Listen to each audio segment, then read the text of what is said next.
Oh, you thought you couldn't hear me, but you can hear me. And we are live on Professor Bats and Friends. Here we go. Welcome to the show.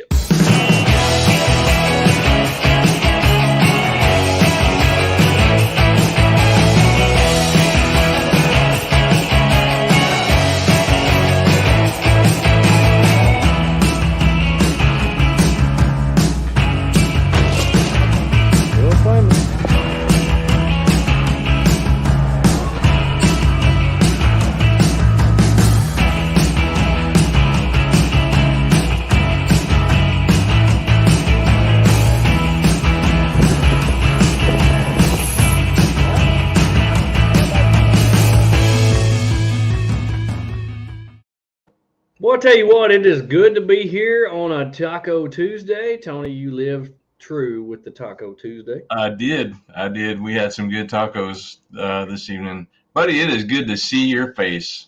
It is good to see your face, and it's good to be seen. And the Gen Xers are here first. They are. First thing. They Appreciate y'all are. being here. Hey, you guys. Glad y'all are here joining us. We have a banner show tonight. We have a good show. It's going to be a good show. Heck yeah. But man, how's your week going? Buddy, it's been busy. Last couple of weeks, it's just been nonstop. It seems like working on the Jeep. Let me guess. You're a Jeep owner, so I know that you have been working on the Jeep. I have. That's just a given. I have. Because in order to own a Jeep, you got to be a Jeep mechanic. So Yep. let's have it. What you been doing? Yep.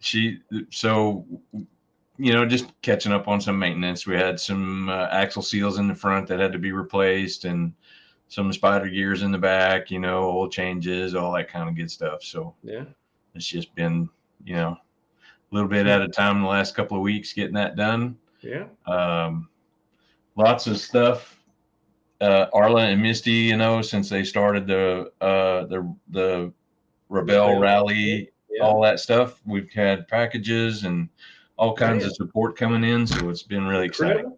Incredible. We love the support from the people and from the manufacturers that are sending stuff to them. We love that, so that's pretty cool. Experience in Arkansas, thank you for being on here. We're excited that everybody is going to join us tonight for the show. We got a few people watching, and man, it's always cool to see people on there. Well, I had it was kind of an up and down weekend. You might say I had to work a little bit, up and down. Yeah, I worked half marathon. So I got to tell you by experience at working this half marathon. So here I am. My patrol car is sitting in the middle of an intersection, and I'm letting all these runners go by. And first of all, this family pulls up with all these signs and stuff. And they get up there and they're cheering for their daughter, their sister, or whatever. There's like 7 of them pile out of this SUV, and they go over there and they want to cheer on this girl. They're waiting for her to come.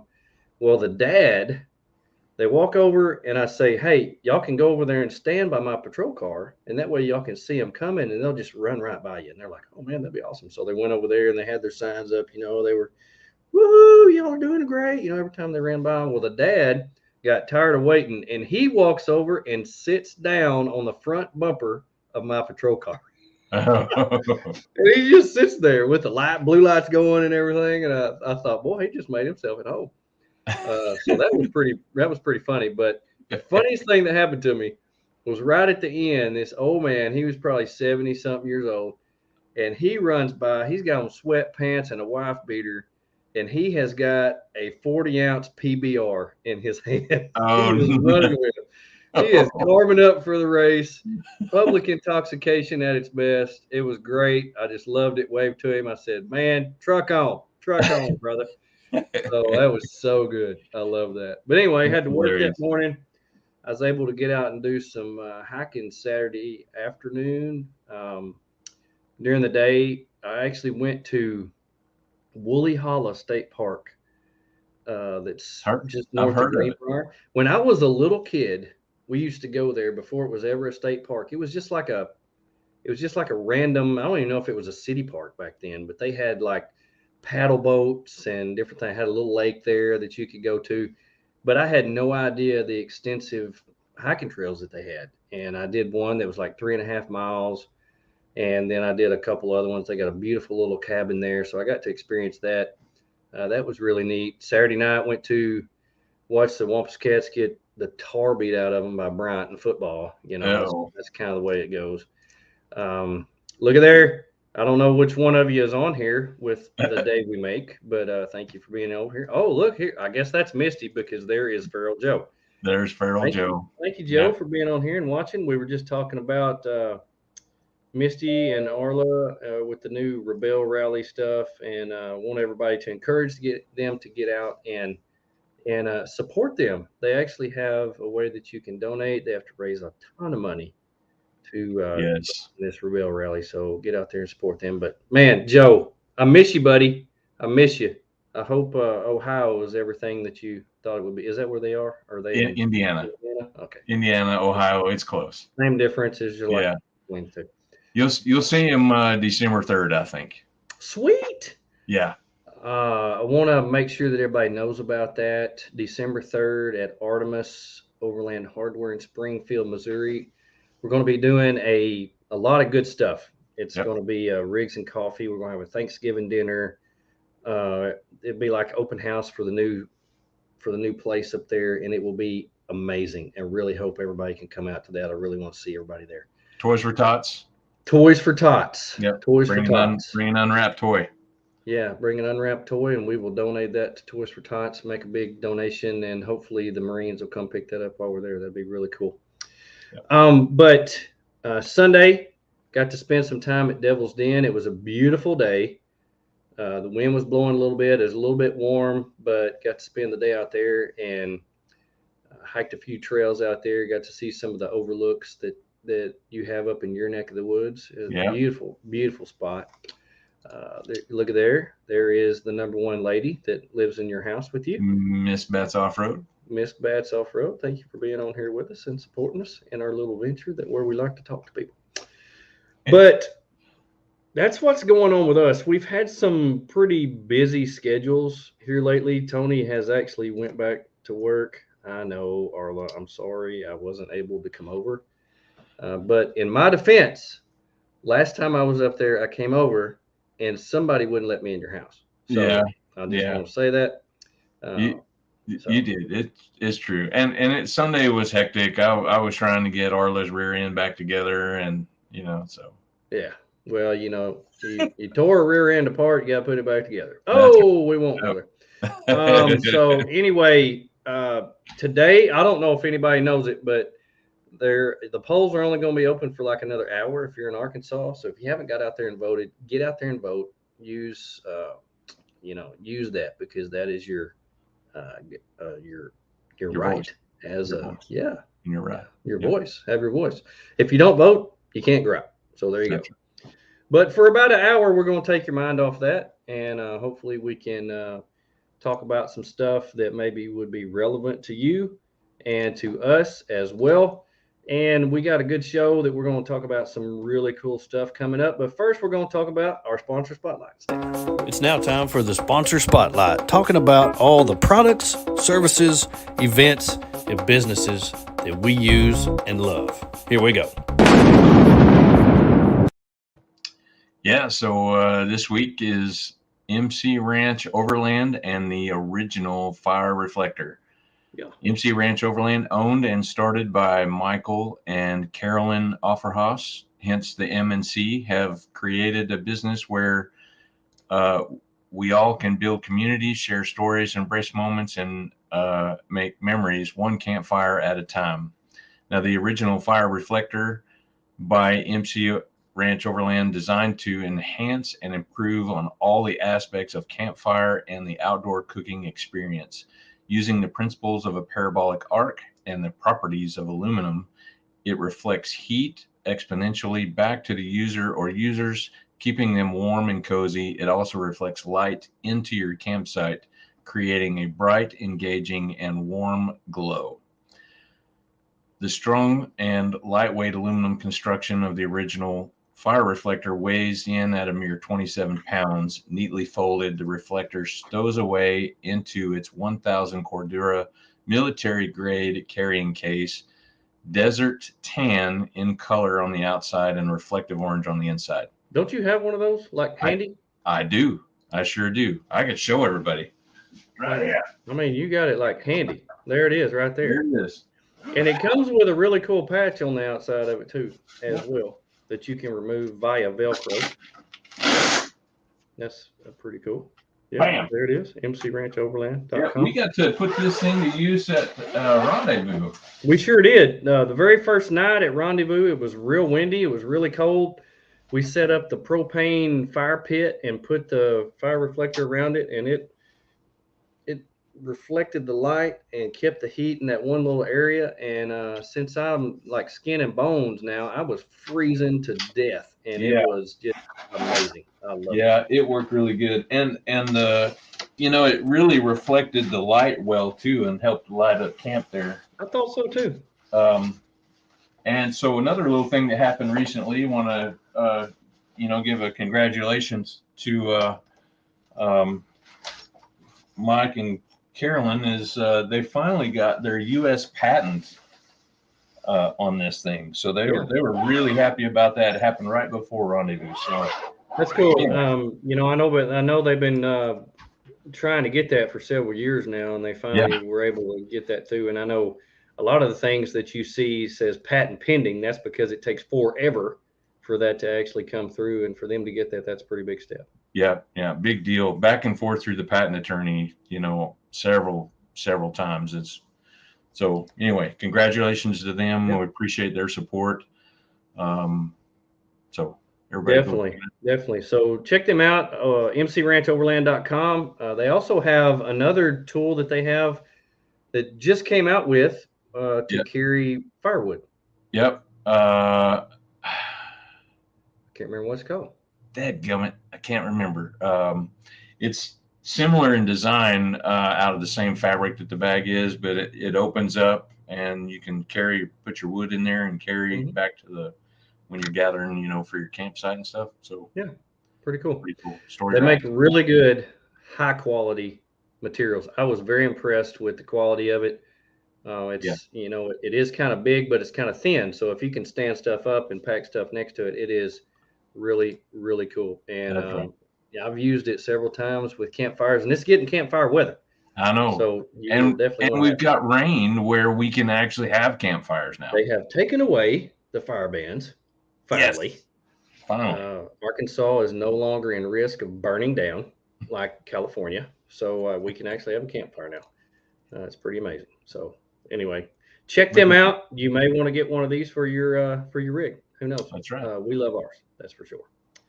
Well, last week we talked about the Overland extracurricular, and we started talking about different things that we like to do when we're overlanding. And that's kind of where we wanted to carry on again here, because last week we talked about the national parks, the state parks, visiting different things, going to grocery stores and getting local food and stuff like that. And this week we're going to carry that to a little bit different area that we'll talk about, but we want to talk about what is outside your course or career when you're involved in an activity. What do you like to do? So when you're overlanding, what do you like to do? Many of us know why overlanding gains so much attention and why we love to do it, because we love the outdoors. We love to camp. We love spending time with people like-minded like we are, like Tony. I love you, Tony. I love you too. And we love the gear. Oh my gosh, do we ever love gear? I have a garage full. I have 2 bedrooms full. I have a living room full and a kitchen full and all that. So everything's got some kind of gear in it somehow. It's nonstop. It's really ridiculous. All the gear and having to re-gear and reload and depending on where we're going and who's going and how long we're going. I don't know. Most of my gear has to do with cooking. It has to do with cooking because I like to eat and I like to cook, and that's it. But I also like to get away from people. So I will. It's funny how we spend so much money to live like homeless people, but we have to do that in order to get away from people, because that's kind of what we do. But anyway, what are the extracurricular activities you like to do? And it seems like for me that this list grows every single year, because as I've gotten You have added to it with the changes that you've made and your health and all that stuff. It's just opened the world up. And I'm just amazed at everything that you've got going on right now. Well, I appreciate that. And kind of my whole attitude on the whole deal is I don't like, I've lost some weight. I've got in there and I've started working out, but I kind of want to incorporate what I like to do in the outdoors with working out. So that's why, I said this past weekend, I went hiking Saturday and went hiking Sunday. So instead of going to a gym where I'm sitting on a treadmill looking at myself in the mirror, I'm actually out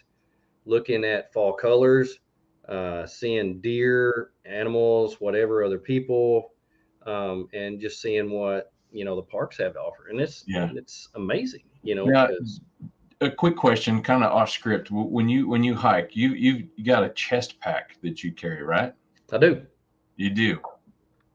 I thought I had it in here, but I don't have it in here. I got a chest pack from Switchback Outdoor Safety that looks a lot like that. Yeah. Switchback Outdoor Safety. Yeah. Dude, this came in the other day. Did it really? Yes, it did. I ordered one of these at Rendezvous. I'm so excited. Thank you, Aaron, with Switchback. He got me a cool pack set up. I'm still waiting on some other stuff to come in for it, but yes. I tell you what, that chest pack on my backpacking trip was priceless because when you carry everything's on your back and it's real hard to get to, and you don't want to stop all the time. You have, a set number of miles that you want to cover. And so I kept my snacks, I kept my gun, I kept my phone. Everything was right here. So anytime I wanted to take a picture, it was right there. Take a picture, put it back. Anytime I wanted to snack, I had energy gummies, I had snack bars, I had everything stuffed down in there. So anytime I wanted something to eat, if I wanted to shoot something, boom, there it was. I was right there. Hey, Michael, what's up? How are you, buddy? Thanks for joining us here on the show. And so anyway, the chest pack was amazing. And I got mine a year or two ago at Big Iron Overland Rally, and it just saved me because, I had gummies. I had gummies. And anyway, I voted no. On issue 4. Just I thought the same thing, Michael. And I just didn't say they were energy gummies, not weed gummies. Yeah, not weed. Amy Marler from Lady on Toyotas is in the house. Yeah. Feral Joe got him one apparently as well. So the chest packs. It was because of, I didn't realize you had one from Aaron, but it was because, Misty and Joe both have one and they were showing me theirs. And so that's whenever, I went down. Such a good friend, Michael. I appreciate that. Yeah. But yeah, it was really, and let me tell you, I have found some things that I absolutely love. They're little waffles that they have like, syrup on them, but they're like energy waffles, and they're little bitty. They're like this big, and they have like different flavors for them. But you eat them, and they're so sweet and they're so good, and they just give you energy. And the gummies were good, and stuff to put in my water. So I had all that just right there, and that chest pack was so freaking awesome. So everything's just right there. You don't have and it balanced me out too because not everything was on my back. I had some on the front too. So pull some of it front, But awesome. But yeah, that was really good, and I absolutely love my chest pack. So that's cool. You will love that. Yeah, I'm excited. Yeah, I'm excited. Well, I used to like to just go out, set up camp, sit in my chair, and stay there. And I actually still like to do that. I mean, we went out on the Buffalo River a few weeks ago. Yeah, there was like 4 of us parked there. And, some of the guys were like, hey, what do you want to do today? You want to go out and hit some trails? And I'm like, I think I'm just going to stay right here in my chair. The Razorback game was on. You had figured out a way to put the Razorback game on. That's back when we were winning games. And, we got to watch that. That seems like so long Michael's ago. on here. Oklahoma State hadn't won a game in forever. So no. If you want to start ribbing me on my gummies, I'll rib you on your team. But I'm my team sucks too, so I really can't say that. But just like to sit there, and that used to be what I like to do, and just sit there take my mind off things, get out there and enjoy the outdoors. And I still like to do that. It's the core of what I like to do. But there are so many other ways that I like to experience the outdoors. And I know a lot of people like to do that too. And so we're going to talk about that. We're going to dive off into that. But first, we're going to be reminded of who we are and where we are. We are watching and you're listening to Professor Bats and Friends. You're watching Professor Bats and Friends, sponsored by Artemis Overland Hardware, Timbo Tusk, Lifesaver Water Filters, Trail Rated Coffee, More Expo, Linson Solar, Big Iron Overland Rally, Tacform Mounts, Midland Radios, EcoFlow, MC Ranch Overland, Snowmaster Fridges, Mountain Hatch, Dow Dynamics Lighting, and in partnership with Natural State Overland, and always supporting our good friends at Oscar Mike and Blue Line Overland. Thank you for watching the show. Here we go. Here we go. See, that's what I'm talking about. Oh man, go Pokes, lose or win. That's what I'm talking about. Let me tell you, I've been a Razorback fan since I was born. Yep. My granny refused to let me be born in Texas. She went down and got me. I got my mama when she was 2 weeks before I was due, and wanted to make sure I was born in Arkansas because she hated Texas. She hated the Longhorns. And from that day, I've been a Razorback fan, and I know how to lose. So, I can rib you about your team all day. Buddy. We have never been good. So anyway. Buddy, I was just about in the same boat. I was about 30 minutes from being born in San Antonio. Oh. I mean, that's a little drastic, but a little more than 30 minutes, but it was still pretty close. Yeah. Sitting around camp is a new passion we learned. Yes. Yes. I agree with you. And, when we were there, it was good, especially when you got good people to sit around with, talk, learn. Scott was there. Scott's got more stories than Carter had pills. I mean, he's got so much to say, so much to talk about, been through so much. And I love sitting around with people like that and just learning. But I have developed a lot of new habits here lately that I want to talk about. I'll say habits, probably passions would be, probably a thing. And, probably the one that I love the most right now would be hiking. It is Nathan Anderson, the photographer of Natural State, More Expo, and all of the above. Just got back from a trip with Go Explore USA. Yeah. I saw all the pictures, posted great pictures, Nathan. Yeah. Doing a fine job. But I absolutely have fell in love with hiking the past few months. It's a great way to work out. It's a great way to stay in shape. Plus I get to see a whole bunch of stuff that I've never seen before. And every time I go to these places, like going to Devil's Den on Sunday, I've lived in Arkansas my whole life. I've never seen that before. And so to live in a state for 50 years and see things that are new all the time, it's really amazing. A couple of years ago, we got the waterfall book from Tim Ernst, and we started doing the waterfalls. And, I started to say, I've lived here my whole life. I didn't know these were here. And so absolutely love those. Recently, I've done Arkansas Spring. Okay. Yeah. Tim Ernst book. I've got the Waterfalls book. That's one I was going for. But anyway, yeah. Yeah, Tim Ernst is a great author. If you want to know some things about, he knows pretty much every single square inch of Arkansas. So if you want to know some things about Arkansas, just look up Tim Ernst. He is on Amazon. You can get his books from there, or timernst.com, I believe. Yeah.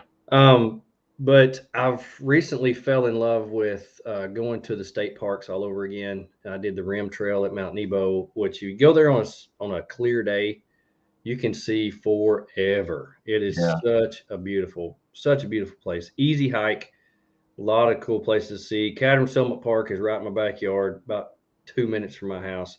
Been there a lot. Petty Jean's right down the road, 20 minutes from my house. Got hikes all over it. Just a beautiful place. But I am goal oriented. So, if you give me something where I can check off a list or, say that I have done so much or something, and I have found this app, it's called All Trails. All Trails is, let me take this banner off so you can see it. All Trails has hiking trails, biking trails, all throughout the United States and maybe even all over the world. But it will tell you a trail that is near to you. It will track you, tell you. And I was really glad I had this on my backpacking trip because we got off trail one time and it kind of my watch kind of buzzed a little bit. They said, I think you're going the wrong way.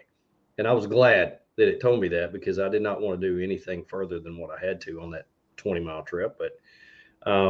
But what's cool about this app is that it will track you by month, by day. It'll tell you how much that you've done. And so I looked at it the other day, and since September the 1st, I have actually hiked 56 miles. And so that's pretty cool to me. You know, it tells me how many calories I burned, the altitude that I've changed, gave me statistics on all that.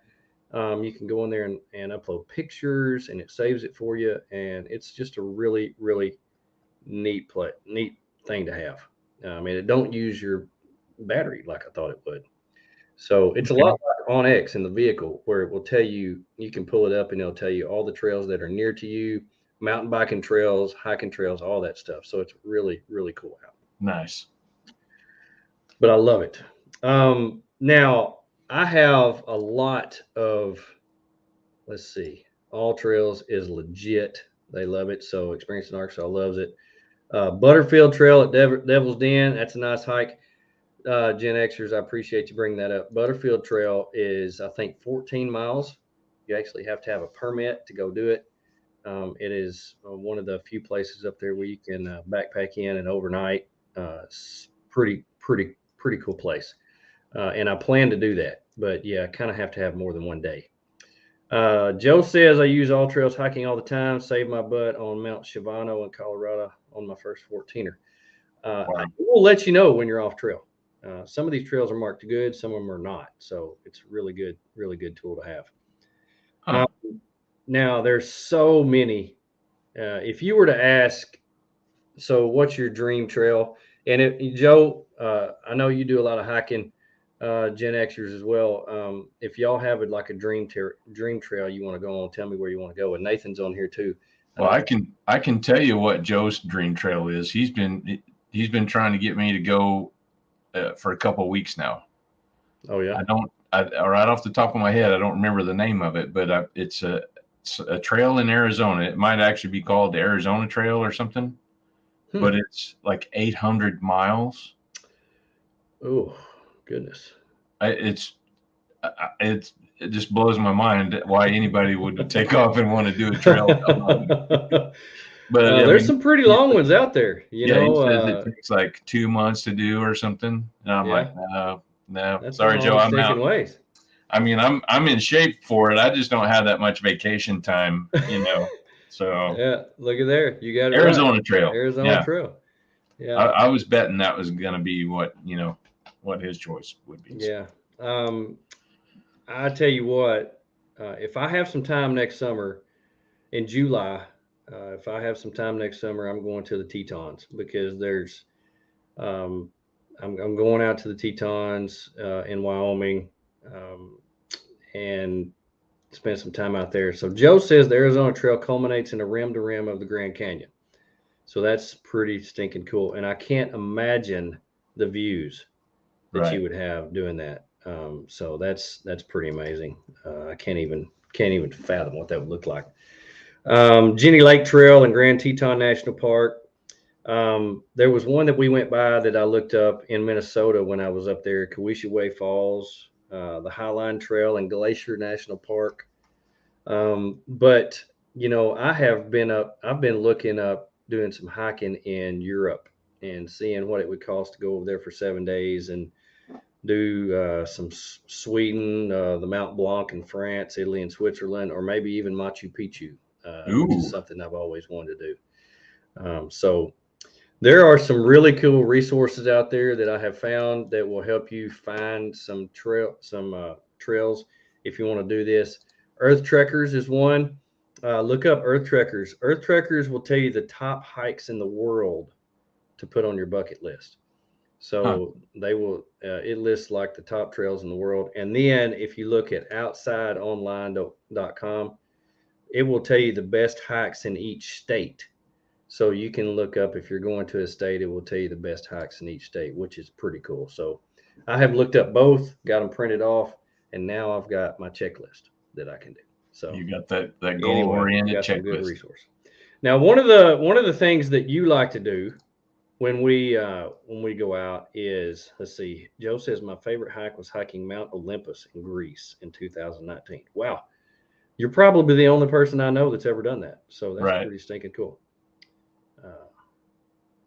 I'll have to put that on my list. Now, one of the things you like to do, Tony, that you have done several times when we have been out camping is fish. Yeah. Tell me about your fishing. You have a really interesting fish setup sometimes. Yeah. There's a funny story that I wanted to share with you on Joe's comment here about the catfish hole at camp. Yeah. So after rendezvous, I was camping with Joe and his son and Kelly. We were on the road that Car Wash Falls is on. What's the name of that river? That's the Little Piney. Big Piney. Yeah. Big Piney. Big Piney. Yeah. So it's the spot up there that everybody camps on. It's a well-known spot. It's one of the few at that time that had a decent amount of water in it. Well, we were there fishing, and Joe's son was asking me if I thought there was any catfish in this river. And I said, no, I don't think so. I mean, I'm used to seeing things, like, little bass and perch and stuff like that. And I said, I don't think so. And we'd been fishing off and on all day and hadn't caught anything. And I'll be darned if like 5 minutes later, he pulls up the only fish that was caught. He pulls up a catfish out of that river. Well, anyway, I've never seen one there. It just blew my mind. I have pulled up at that spot before and seen fish down below because, it's got that bank that you pull up on that you can see down into the water. And I pulled up there one time and there was like 20 smallmouth just swimming around down in there, and it's a great, great spot. Yeah. So what I would keep in the truck all the time is this guy right here. Yeah. Does that have a name? Steinhauser. So it's not from here. Oh, it's telescoping. I love the telescoping fishing rod. Yeah. Love the telescoping. It packs up, goes in, small spot and everything like that. Yeah. Stores away pretty easy. Yeah. So that one is easy to get to. I keep it in the deck system in that little cubby in the back, and it's right. I just hop out, even if I'm not camping, if I just pull over somewhere, I can hop out and grab that. But I always keep the fly rod too. Oh yeah. Yeah. White River. Got you White River fly rod. White River fly rod. They live in the truck. Yeah. I'm not big on trout, but I'm not a fan of the taste, but I like all the other stuff, Catching them's fun though. Yeah, catching them's fun. Yeah. I also have a couple rod and reel combos. One I just got off of Amazon. It's a Chinese, I think it's Seguya Lang telescoping rod and reel. I don't have it with me. It's out there in my FJ. It lives out there. And then for my fly rod, I got this deal right here. This is made by Reyr, R-E-Y-R. And it's a telescoping fly rod, and the line goes through the rod, and everything is ready to go. It takes me about 20 seconds to get this thing set up, wow! And it weighs less than, I think it weighs like 13 ounces. It's so light. Now they are very expensive, but when we went out to anything fly rod is going to be expensive. Yeah, you're right. But I have, and I tell you, I let the guy who taught me how to fly fish, which was Scott. Yeah. I let him throw it and get out there, and he actually was pretty impressed with it. So if he's impressed with it, it's pretty good. But Reyr gear is what it is, and it goes from 18 inches, I believe, all the way up to 10 foot. So it's a pretty neat deal, and I absolutely love it. It's super cool. Love. Is it your Snoopy pole? Yeah, just about. Fairy wands. So you call fly rods fairy wands. Okay, I see that because you just wave them back and forth like that. Yeah. Turn you into a newt or something like that. Yeah. But I mean, you just get out there with those little rods, maybe a fanny pack or some little, lure or whatever, and you're good to go. I mean, there was one time I took you to that place. Of course, we didn't catch anything the last time we were there because there wasn't any water. But I mean, I went up on the Mulberry River and camped right there, and I caught like 20, just standing out there in the middle of the river. It was so much fun. Bruiser would not leave me alone. He wanted to help. And it was just not a good time. I told him he was not allowed to go fishing with Dad again. But anyway, it was a fun time. So fishing is a fun thing, and most everybody likes to do that. You've done it with your parents or your papa or whatever. I grew up. My papa taught me how to fish. He took me fishing all the time, and every time I go, I think of him. So it's just one of those things that I just love to do. So best way to honor those memories and maintain those connections is to keep doing the things. I grew up camping, just about always involved fishing. So yeah, me too. Same here. Now the new thing that I've got into is biking. Now I mountain biked several years ago when I was doing college ministry. There was a couple of us, about two afternoons a week. We would go down to, what's it called down there? Camp Robinson had some of the best mountain bike trails. And that's really kind of hard to get onto the base now, but they had some of the best mountain biking trails. And I absolutely had the best time of my life doing that down there. And I've recently got back into that and absolutely love it. Now, mountain biking has blown up in Arkansas, especially up there where you live. Yeah. And I looked it up today. Northwest Arkansas has deemed itself to be the mountain biking capital of the world. And yesterday, or I didn't even know. Sunday, went up to a place called Crystal Bridges in Bentonville. Yeah. And looked at the trails on the maps and how extensive they were. And okay, I don't know if you were to guess how many miles of mountain biking trails there are up in Northwest Arkansas. Now, this is top tier.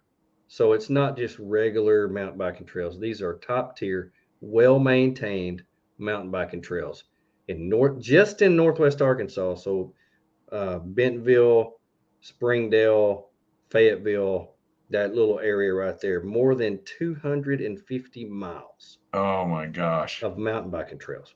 And so when I looked at this map, I was just blown away. It went almost all the way to Missouri. It was crazy. Yeah. So do they group the paved trail that runs through town from like No, that's not in there. That's not part of it. Because that's like 26 miles by itself. This is just single track dirt mountain biking trails. Wow. Yeah. Unbelievable. Now, one of the things I've always wanted to do, and this is going to be on my bucket list, and I know that there's 4 different places in Colorado that do this. But during the summer, when all the snow melts, you can actually take your bike, get on the gondolas at the ski resorts, and they will take you to the top. And they actually have single track mountain biking trails. You don't even have to pedal. You just go all the way down. And some of them, I was talking to Chris from Trail Rated Coffee, and he said there's some of them, it takes you almost an hour to get down to the bottom, and you never have to pedal. That sounds so stinking fun. I want to do that so bad. So you just put your bike on the gondola, take it up, get off, go down the trails, and they have them marked just like they do the ski slopes. So they have the black, the blues, the whites, whatever. And you just pretty much coast all the way down, and you just get back on and ride back to the top and do it again. That sounds freaking amazing. I want to do that. That would be pretty cool, yeah. I want to do that. I want to do that so bad. Gen Xer says Walmart has invested millions in the mountain biking trails in Arkansas. I'm sure they have. Hobbs State Park has mountain biking trails also in Weddington, and those are not included that I think that I know of. I don't know if they're included in the 250 miles. I have been to Hobbs State Park one time to do they have one of the nicest visitor centers, and they have the best t-shirts. I bought like 4 t-shirts when I was there. Really nice. I'd never been there before. Hobbs State Park. Pretty cool. And that's up there where you live. Yeah.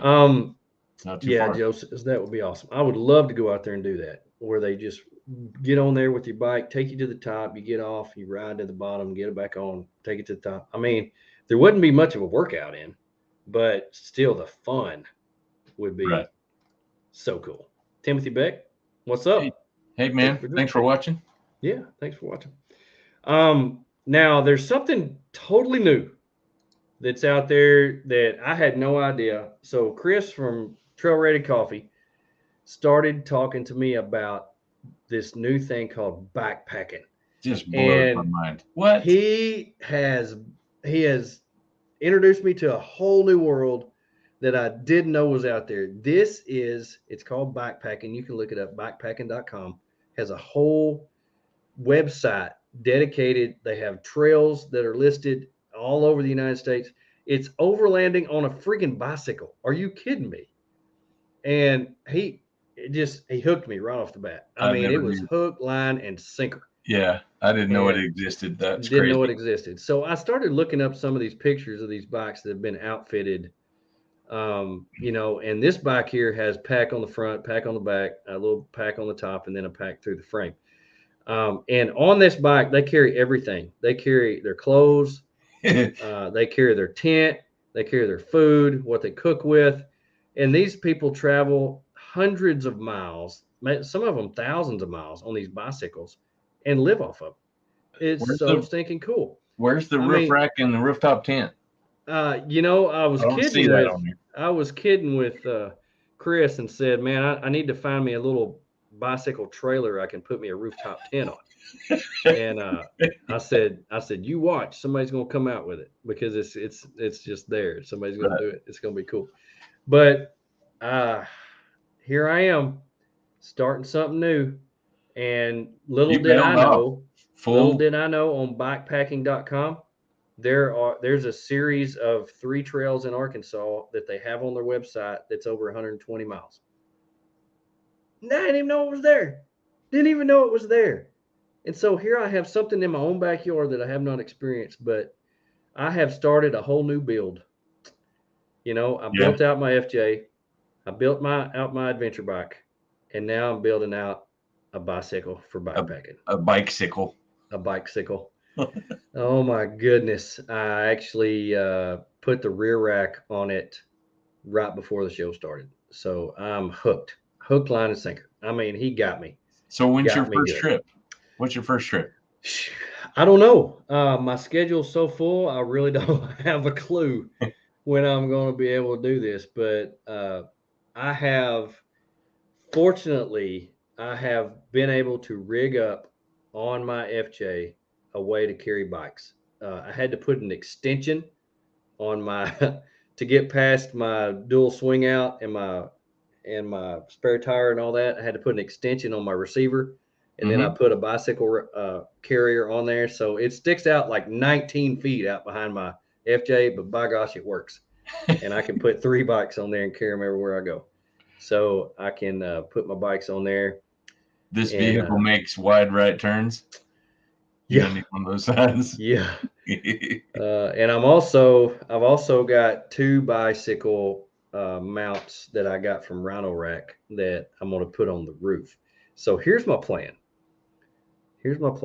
Uh-oh. And we haven't talked about this yet, but get ready for this at More Expo, because in the Rhino Rack booth, I'm going to have my FJ there.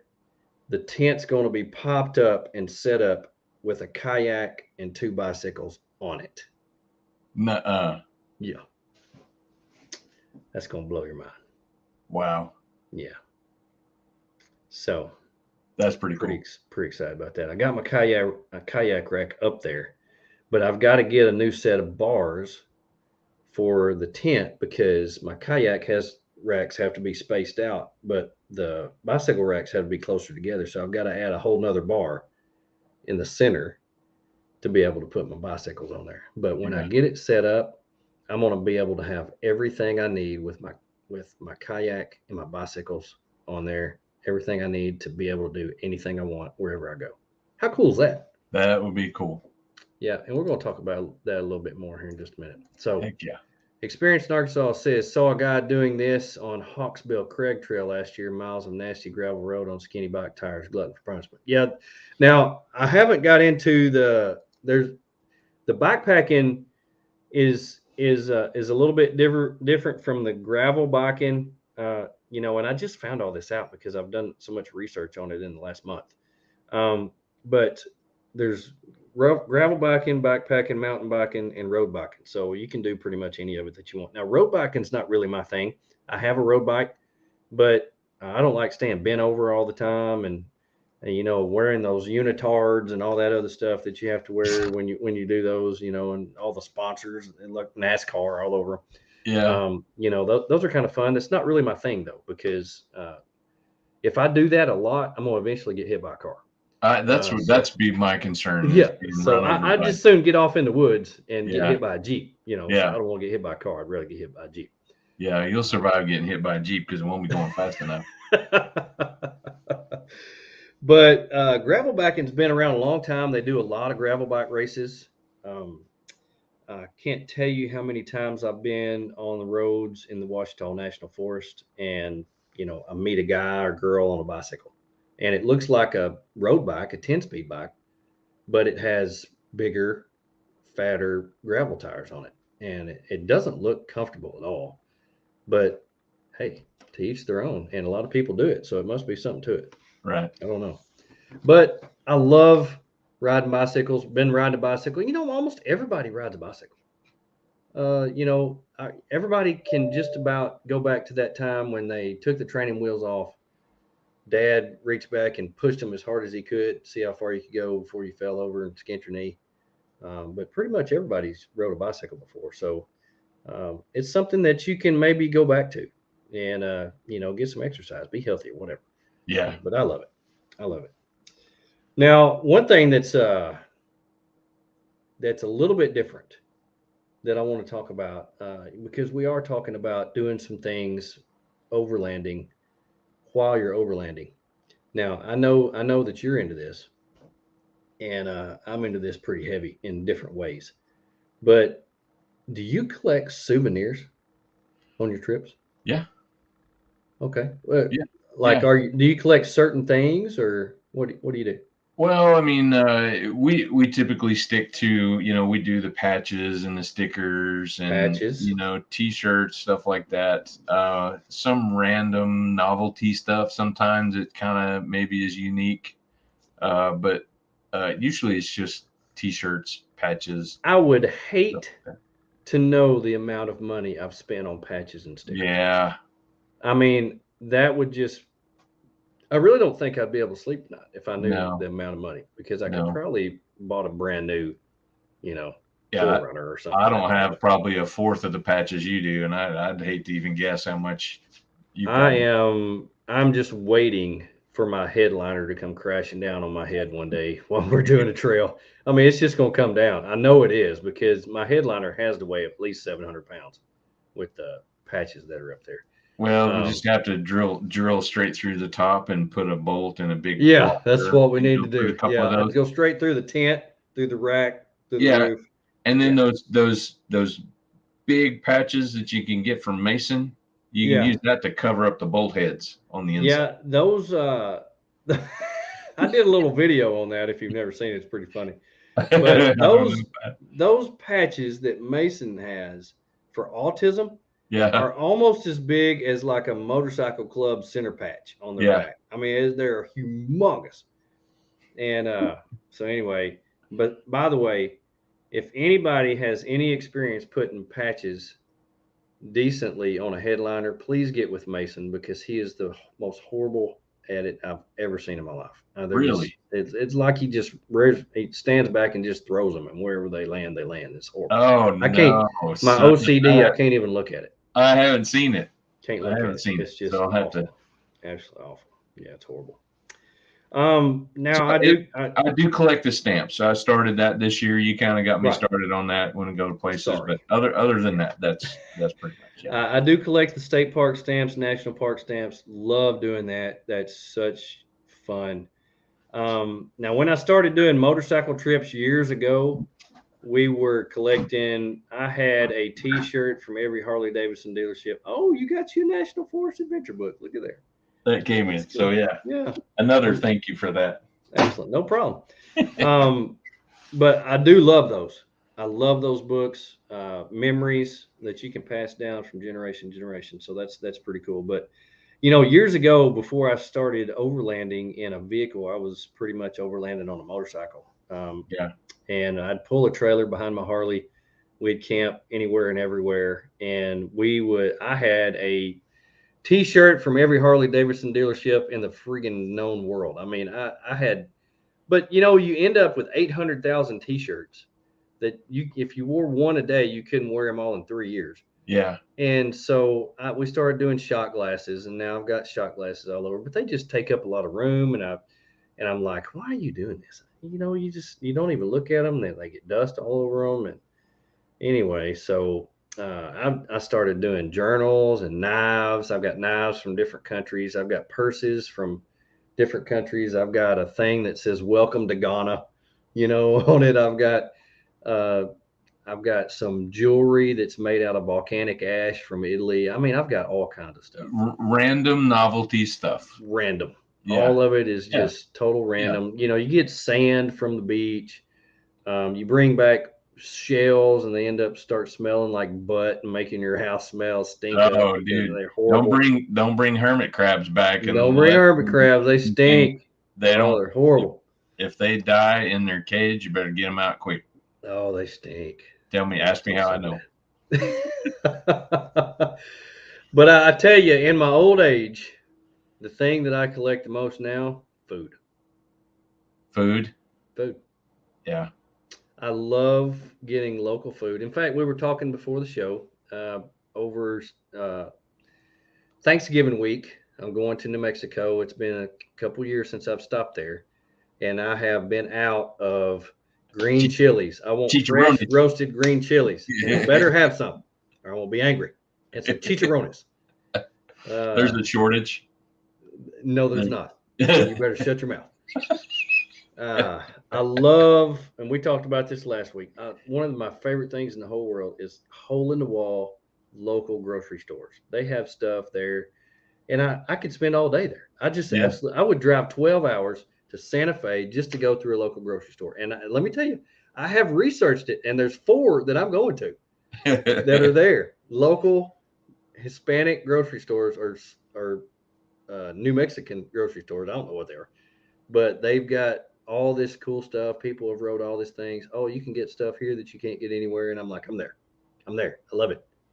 Love it. I want to go back to that one up there where Porker lives. Jackson's Meat Shop. Yeah. Yellow-eyed peas. We got cast iron right there in the front. Have a little looks like a yard sale right there in the front.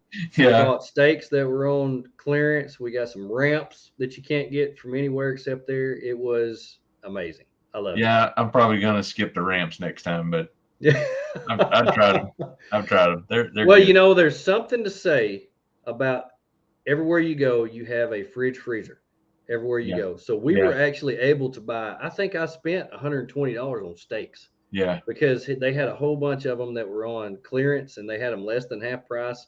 And we were getting ready for our big trip that summer. And I'm like, I'm stocking up because I'll eat steak every night. I don't care.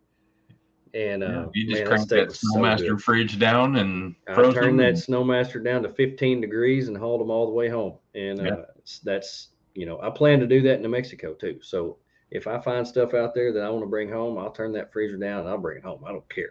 Bring home a truckload of chicharrones, huh? You daggone right. Daggone right. Chicharrones.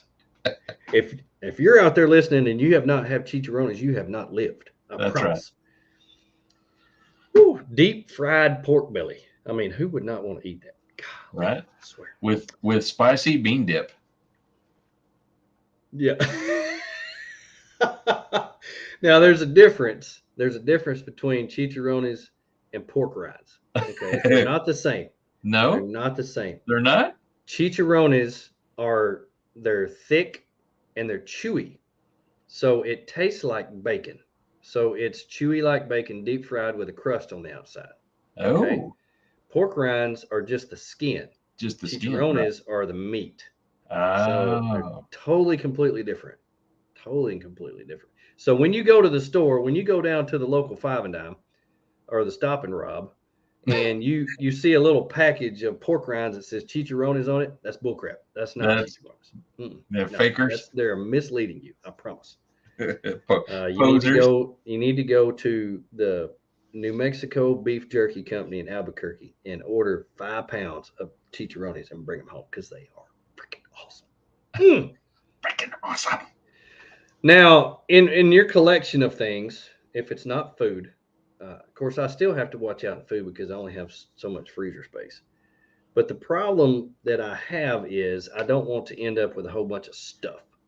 Of course, I use it to decorate my home with, but I don't want a whole bunch of stuff. And, in 5 years, I'm going to retire. I'm probably going to move from here and maybe go on the road full time. I don't know. And I don't want to have to get a, place to pack all my stuff or give it away or whatever. So I try to do my collecting in moderation a little bit. So I don't want to just build up a whole bunch of stuff. That's why I actually have went to food because you eat it and it's gone. That way you go back and get some more.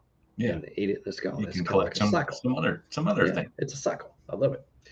But in doing this, in doing all the things that we've talked about, so we've talked about fishing, we've talked about mountain biking, we've talked about road biking, gravel biking, bikepacking, all this other stuff. We talked about hiking. You need to be able to consider your setup. Are you able to carry all the gear that you need to enjoy the things you talked about? Do you have a way to carry mountain bikes? Do you have a way to carry any kind of bicycle, or do you have room for a backpack? Do you keep one ready to go, like a day pack? I always keep a day pack ready to go that's got everything I need in there. It's got a snack, water, first aid kit, different things like that, and a change of clothes because I always sweat. But I always keep one of those ready packed, ready to go, and I make sure that I have room for it. And when you are building your rig, are you considering these things when you build your rig? Are you considering, oh, I'm just going to go there and I'm going to stop and I'm going to cook, or I'm just going to sit back in my chair and have a good time? Or am I going to want a mountain bike? Am I going to want to, go on a hike or kayak or whatever? Am I going to have a way to carry all these things? Do you have a way to pack your fishing poles, your backpacks, or whatever? Now, are you able to utilize your receiver hitch? Some people can, some people can't. Can you put a rack on your rooftop tent? So that's some of the things you need to consider.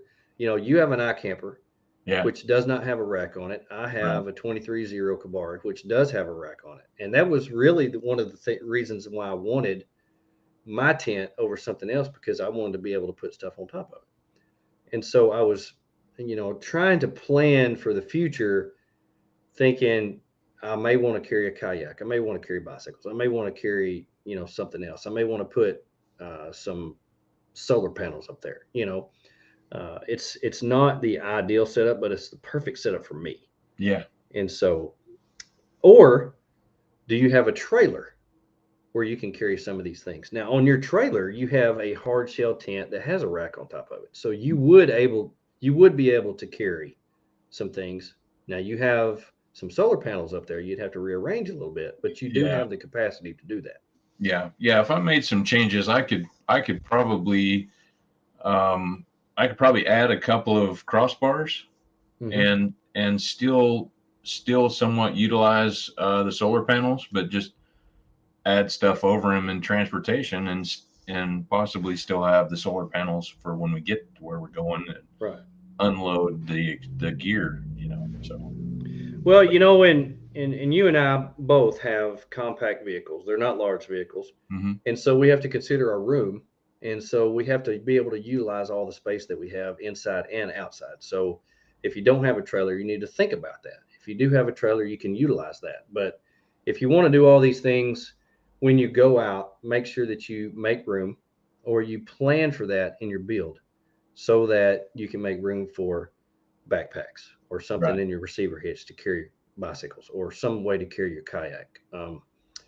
So consider that with the size of your vehicle. That's something that you definitely want to do, because most of us, we love to travel. That's why we overland. That's why we get outside. That's why we go outdoors. And in the outdoors, we want to experience the peace of being where most people don't ever get to go. And that's one of the things that has really hit home with me with the mountain biking and the hiking here lately, because I'm going where I've never been. I've lived in this state for 50 years and I'm still stepping in new places every single week that I've never been before. And so that really hit home with me about experiencing a place fully instead of just bypassing. You talked about my post today about traveling through states and just, like Kansas being one of those states you just want to get through because there's nothing there. But when you get off the beaten path, you see that every state has something to offer. And, I experienced that in Kansas this year. And that was really eye-opening to me. So being able to get off the beaten path and slow down and being able to enjoy something fully is really what hit home with me lately. Yeah. But, we have the equipment, we have the rigs, the vehicles, the gear that are capable of putting us off grid, but do not miss out on some of the cool things. If you have to walk a mile to see it, do it. If you have to, get out of your car and walk a little bit, that's fine. Do it. It'll be good for you. Sometimes that requires a little investigating, a little digging, researching before you go. I'm big on that. I'm going to Santa Fe in a week and a half, and I have researched to the nth degree everything that's around Santa Fe, that's in Santa Fe, and going to the national parks and seeing the cliff dwellings. And I agree, Joe. Oklahoma is a great state that gets overlooked. The thing that Oklahoma is best known for, tornadoes. So when you think about going through Oklahoma, you're watching the weather, you're looking at the sky. And every time I go through Amarillo, I see one of the best storms I've ever seen in my life. But there are so many cool things out there, and there's people that have done amazing overlanding routes out there. Yeah. And I would love to take my adventure bike out there and do some of that. It's a really cool place. But, experience everything you can while you're out and about. Take it all in and do your best to live your best life. So that's what we're talking about. Taking advantage of where we're at. That's good advice. Yeah, you betcha. Man, next week we're going to talk about water, kayaking, paddleboarding, water skiing. I don't know. We'll talk about some stuff. That I'm looking forward to it. That'll be something. I love to kayak, and since I started the Gladiator build, I haven't really addressed how I'm going to carry the kayak. Yeah. So that'll be something, food for thought to think about for next week. Definitely. It always is. This show is just as much a lesson for me as it is for anybody else out there. Because this is pretty much me just speaking to myself, getting out there and enjoying life to the fullest. And, when I talk about stepping in new places, when I've lived here for 50 years, people have lived here longer than me who have never seen the places that we're seeing and going to, and that's the whole part of overlanding, and why I tell people I want to take my daughters to Colorado and have them go over Engineers Pass and all that, because if they don't go with me, more than likely they'll never see it. Yeah. Because if you don't get off that highway, if you don't take that dirt road, if you don't see what's beyond there, then there's so many places that you'll just miss. You'll just drive right by and never know that they were there. And I've experienced that with hiking as well. So, it's just one way of just getting out there and exploring, Right. That's right. It's just a little part of it. Well, hey, I really enjoyed it, Tony. This was fun. This is fun. You know, as always, I love visiting with you, and I love everybody joining in and giving us their feedback, comments. And, lots of great feedback tonight. I appreciate that from everybody. I'm glad we had the comments. We weren't able to have comments last week. It was good to have Michael on, comment and stuff. So yeah, really good to have Michael. Well, I appreciate everybody being here. This was, as always, a great time. I almost had to work tonight. It got canceled right at the last minute, and so excited that it did. So anyway, while you're out there, take advantage of all the different ways that you can get out there and explore. Whatever you like, whatever your build, make sure you take that into consideration. On behalf of Tony and myself, I hope you have a wonderful week. We'll be back next week. Same bad time, same bad channel. As always, Professor Bats and Friends coming to you live. Have a great week. Look out for number 1 and See step another.